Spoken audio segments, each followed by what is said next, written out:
Hi, welcome everyone. In the previous videos on Power BI, we introduced how to make maps on country level data and how to color them according to the level of increase or decrease.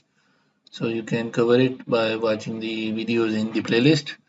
In this video, I'm going to show you another issue that most of the presentation where there's a legend in the graph, other than if it's a map or not, the face is that the numbers are too many decimal places.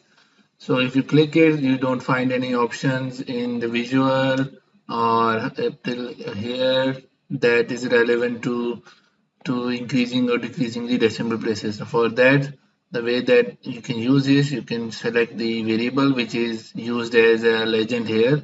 You will see the column tools. From there, you can pick up the decimal number if you want to change. Just select the decimal number and say you want to do it up till 3 decimal places.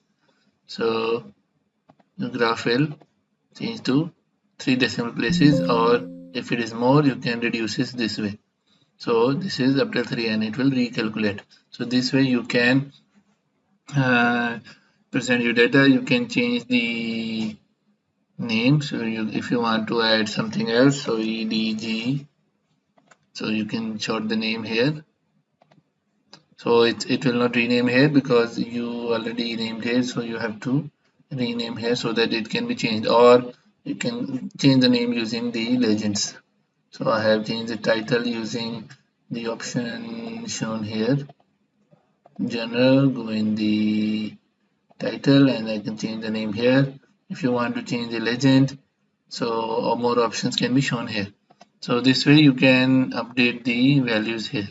So I think you have understood this concept and you will be able to make a better legend.